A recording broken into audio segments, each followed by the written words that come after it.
काही दिवसांपूर्वी राज्याच्या मंत्रिमंडळामध्ये छगन भुजबळ यांचं पुनरागमन झालं आणि 6 महिन्यांनी मंत्रिमंडळामध्ये कमबॅक करणाऱ्या छगन भुजबळ यांना अन्न आणि नागरी पुरवठा मंत्रालय सोपवण्यात आलेलं आणि अशामध्येच मंत्रिमंडळातील समावेशाबाबत छगन भुजबळांनी केलेल्या वक्तव्यामुळे चर्चा सुरू झालेली आहे। यावरून भाजपचे गिरीश महाजन यांनी जोरदार टोलेबाजी केली आहे, तर संजय राऊतांनी सुद्धा यावरून महायुतीवरती निशाणा साधलाय।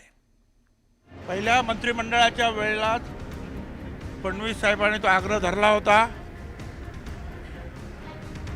की भुजबळांना मंत्रिमंडळात घ्या म्हणून, बरोबर? ठीक आहे, पक्षानं काय त्यावेळेला ठरवलं, काही झालं नाही। परंतु त्यानंतर मात्र जे आहे त्यांनी सतत प्रयत्न केले। एवढेच नाही तर दिल्लीचे जे आहेत आमचे आपलं भाजपचे जे प्रधानमंत्री आहेत, म्हणजे देशाचे प्रधानमंत्री मोदी साहेब, अमित भाई शाह यांनी सुद्धा प्रयत्न केले।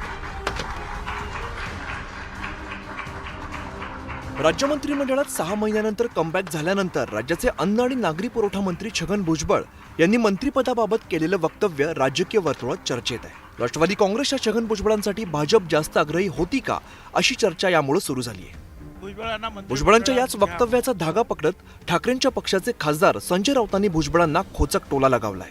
तसंच आपल्या शैलीत शिंदेची शिवसेना आणि अजित पवारांच्या एनसीपीवरती निशाणा साधलाय। संजय राऊतांच्या टीकेला संजय शिरसाट यांनीही तेवढ्याच द्वेषानं उत्तर दिलंय। जो अजित पवारचा पक्ष जो आहे, अजित पवारांचा, तो सुद्धा अमित शहांचा पक्ष आहे। म्हणून त्यांनी जे सांगितलं भुजबळांनी की मला मंत्री करण्यामध्ये अमित शहा आणि नरेंद्र मोदी आणि देवेंद्र फडणवीस यांचं योगदान आहे, त्यांनी अजित पवारांचं नाव घेतलंय का? मी तेही मान्य करतो की त्यांचा पक्ष अमित शहांचा पक्ष आहे, तर ते त्यांच्या अंतर्गत जे काय आहे ते त्यांचा विषय आहे।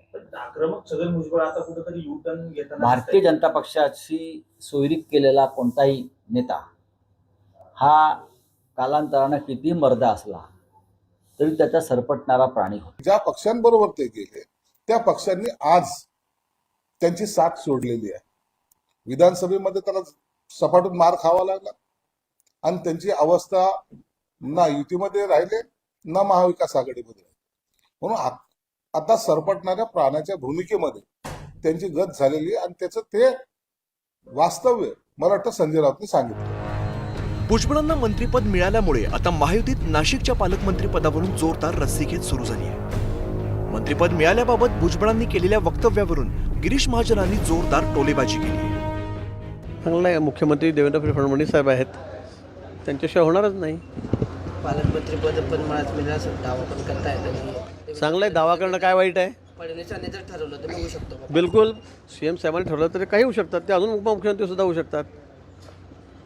तिसरे मुख्यमंत्र्याच्या हातात आहे ते सगळं, कोणाला पालकमंत्री करायचं, कोणाला उपमुख्यमंत्री करायचं, कोणाला मंत्री करायचं। महाजने संकटमोचने ते काही बोलू शकतात,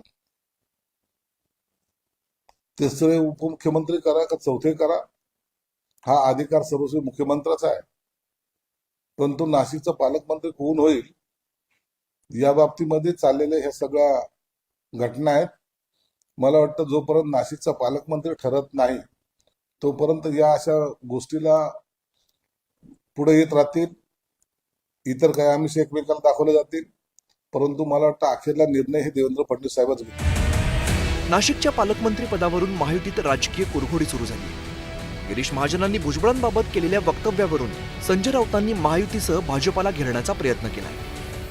गिरीश महाजनांनी म्हटलंय नाही, असं आहे की एकेकाळी भारतीय जनता पक्ष एकही उपमुख्यमंत्री करायला तयार नव्हता जेव्हा आम्ही एकत्र होतो तेव्हा। आता तिसरा, चौथा, पाचवा ते किती करू शकतात? ते 4 मुख्यमंत्री करू शकतात। ते गद्दारांसाठी एकच काय, नवीन एक घटना तयार करून किंवा घटना दुरुस्ती करून महाराष्ट्रात एकापेक्षा जास्त मुख्यमंत्री करण्याचा सुद्धा अमेंडमेंट करू शकतात। या भारतीय जनता पक्षाचं काय खरं नाही। 2019 नंतर राज्याच्या राजकारणात मोठे उलटफेर झाले। आघाडी आणि युतीचं समीकरण राज्यातील जनतेनं पाहिलंय। राजकारणात कोण कोणाचा कायमचा मित्र किंवा कायमचा शत्रू नसतो हेही गेल्या काही वर्षात राजकीय घडामोडींमधून दिसून आलेलं आहे। या सर्व पार्श्वभूमीवरती भुजबळांनी मंत्रिपदाबाबत केलेल्या वक्तव्याने राजकीय चर्चांना मात्र तोंड फोडलं इतकं नक्की। Bureau report, news 18 Lokmat. इकडे ठाकरेंची शिवसेना आणि भाजपामधला संघर्ष दिवसेंदिवस तीव्र होत चाललेला आहे। मात्र असं असताना सुद्धा संजय राऊतांनी भाजपाचे माजी मंत्री सुधीर मुनगंटीवारांचं कौतुक केलेलं आहे। युती तुटू नये यासाठी मुनगंटीवार आग्रही होते असं वक्तव्य राऊतांनी केलंय। राज्यातील राजकारणात जोरदार राजकीय संघर्ष पाहायला मिळतोय. महायुती विरुद्ध महाविकास आघाडीचे नेते एकमेकांवरती वेगवेगळ्या मुद्द्यावरून तुटून पडतात. त्यातच सध्या उद्धव ठाकरे आणि राज ठाकरे एकत्र येण्याची चर्चा सुरू झाली आहे. ब्रँड ठाकरेचा राज्यात आजही दबदबा आहे. हे दोन्ही ठाकरे बंधूंना दाखवून द्यायचंय. त्या दृष्टीने दोन्ही पक्षातील नेते प्रयत्न करतायत. इतकंच नव्हे तर सत्ताधारी महायुतीतील नेत्यांनीही त्यासाठी शुभेच्छा दिल्या.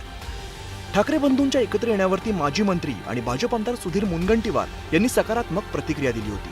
त्यामुळे ठाकरेंच्या शिवसेनेचे खासदार संजय राऊत यांनी सुधीर मुनगंटीवार यांच्यावरती स्तुतीसुमनं उधळली आणि भाजपामध्ये नव्याने आलेल्या नेत्यांना टोले लगावण्याची संधी सुद्धा साधून घेतली. बघा, सुधीर मुनगंटीवार हे ज्येष्ठ नेते आहेत आणि भाजपच्या जुन्या फळीतले नेते आहेत.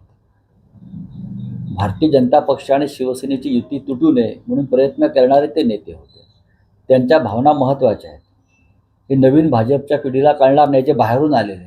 त्याच्यामुळे सुधीर भाऊ जे बोलत आहेत त्याचं मी स्वागत करतो.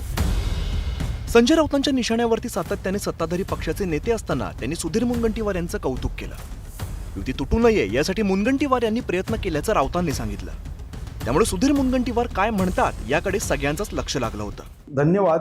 थोडंसं आजकाल राजकारणामध्ये एकमेकाविषयी चांगलं बोलण्याची पद्धत आता ही दुर्मिळ होते आहे आणि आता या वातावरणात त्यांनी जर कौतुक केलं असेल तर मनापासून धन्यवाद. सुधीर मुनगंटीवार यांनी संजय राऊतांना धन्यवाद दिले. सध्याच्या राजकीय वातावरणात सत्ताधारी आणि विरोधकांमध्ये वैर निर्माण झालंय. मात्र दोन्ही बाजूच्या नेत्यांनी संजय राऊत आणि सुधीर मुनगंटीवार यांच्यासारखं सामंजस्य दाखवलं तर राजकीय वातावरण मैत्रीपूर्ण व्हायला मदत होईल. Bureau report, news 18 Lokmat. पुढची विशेष बातमी बघूया. केंद्र सरकारच्या मिशन माओवादी ऑल आउट या अंतर्गत महाराष्ट्र, छत्तीसगड आणि आंध्र प्रदेशात मोठ्या प्रमाणात कारवाई करण्यात आलेली आणि या कारवाई अंतर्गत 2 दिवसांपूर्वीच माओवाद्यांचा देशातील प्रमुख असलेला गंगन्ना उर्फ बसवराजू याचा खात्मा झालेला आहे. बसवराजूच्या त्याच्या लाल डायरीमध्ये ज्याची भीती व्यक्त केलेली ती तंतोतंत खरी ठरल्याचं चित्र आहे. बघूया. माओवादी सेंट्रल मिलिटरी कमांडचा प्रमुख, भाकपा माओवादी संघटनेचा सरचिटणीस, 500 पेक्षा जास्त जवानांच्या मृत्यूसाठी जबाबदार असलेला मास्टरमाइंड गंगना उर्फ बसवराजू. 2 दिवसांपूर्वी झालेल्या चकमकीत सुरक्षा दलानं बसवराजूला ठार मारलं आणि यानंतर आता बसवराजूची डायरी आणि त्यातील त्याची भीती खरी ठरली आहे. सहकाऱ्यांनो, सावध राहा. जिथं आहात तिथे लपून राहा. DRG म्हणजेच डिस्ट्रिक्ट रिझर्व्ह गार्ड्स तुम्हाला सोडणार नाहीत. तुम्हाला शोधून ठार मारतील. माओवाद्यांचा सर्वोच्च नेता गंगना उर्फ बसवराजूचे हे शब्द आज खरे ठरले. चकमकीच्या घटनास्थळी सापडलेल्या बसवराजूच्या डायरीत बसवराजूनं आपल्या सहकाऱ्यांना उद्देशून आत्मसमर्पित माओवाद्यांचं विशेष पथक असलेल्या DRG म्हणजेच डिस्ट्रिक्ट रिझर्व्ह गार्ड्सबद्दल भीती व्यक्त केली. DRG पासून सावध राहण्याचा सल्ला देणारा बसवराजू स्वतःच DRGच्या जाळ्यात सापडला आणि त्यांच्याच गोळ्यांचा शिकार बनला. आत्मसमर्पित माओवाद्यांचं DRG हे जे पथक आहे याची दहशत बसवराजूला किती मोठी होती हे त्याने लिहिलेल्या डायरीवरून स्पष्ट होत आहे. डायरीचा जो पान सापडलेला आहे त्यामध्ये स्पष्ट उल्लेख त्यांनी केलेला आहे की लहान कॅडरला उद्देशून की तुम्ही सतर्क राहा. DRG कधीही येऊ शकते तुमच्यापर्यंत आणि तुम्ही योग्य जिथे आहात तिथंच राहा. देशात ज्याच्यावर सर्वाधिक बक्षीस आहे असा माओवादी नेता गंगना उर्फ बसवराजूला संपवलं ती DRG विशेष आहे. कारण बस्तरमध्ये माओवादी संघटनेत असलेल्या अनेक तरुणांनी सुरक्षा दलांसमोर आत्मसमर्पण केलं. या आत्मसमर्पित माओवाद्यांना या DRG अर्थात डिस्ट्रिक्ट रिझर्व्ह गार्ड्समध्ये घेण्यात आलं. पथकातील सगळे स्थानिक आहेत. घनदाट जंगल, नद्या, नाले, भौतिक परिस्थितीची त्यांना जाणीव आहे. माओवादी कशा पद्धतीनं सुरक्षा दलांसोबत लढतात, त्यांची कमजोरी काय, याची सगळी माहिती या जुन्या आत्मसमर्पित असलेल्या या DRG सदस्यांना आहे.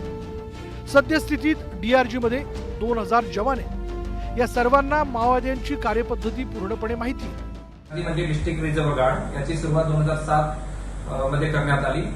छत्तीसगड राज्यातील सुकमा, बिजापूर, नारायणपूर, चंद्रपूर, खंडागाव अशा जिल्ह्यांमध्ये DRGचे सैन्य जवान आहेत. स्पेशली SPO म्हणून यांची सुरुवातीला नियुक्ती करण्यात आली. त्यानंतर यामध्ये आत्मसमर्पित नक्षलींचा बी समावेश करण्यात आला. त्याच्या व्यतिरिक्त वेगवेगळ्या भरती जी लोकल लेवलला भरती केली गेली त्यांचाही समावेश DRG मध्ये आहे. माओवाद्यांच्या वरिष्ठ नेत्यांना शोधण्यासाठी सुरक्षा दलांनी त्यांच्या हालचालींवर लक्ष केंद्रित केलं. 4 महिन्यांपूर्वी माओवाद्यांचा वरिष्ठ नेता बसवराजूच्या सुरक्षा व्यवस्थेत तैनात असलेल्या काही सदस्यांनी आत्मसमर्पण केलं होतं. त्यांची चौकशी करून बसवराजूचा ठाव ठिकाणा, त्याची राहण्याची पद्धत, त्याच्या हालचाली कुठे असतात याची माहिती काढली गेली. 1 आठवड्यापासून अबुजमाडच्या बोटेर गावाजवळ गंगना असल्याचं समजल्यावर 1000 जवानांनी 24 तासात ऑपरेशन राबवलं. त्या 27 माओवाद्यांसह गंगनाचा खात्मा करण्यात सुरक्षा दलांना यश आलं. गंगना उर्फ बसवराजूनं त्याच्या डायरीत ज्या डीआरजीच्या दहशतीचा उल्लेख केला त्याच डीआरजीनं दंडकारण्यात असलेली बसवराजूची दहशत संपवली. त्यामुळे 2026 पर्यंत माओवादी मुक्त भारताची केंद्र सरकारची घोषणा प्रत्यक्षात उतरण्याची चिन्ह निर्माण झाली आहे. महेश तिवारी, न्यूज 18 लोकमत, गडचिरोली.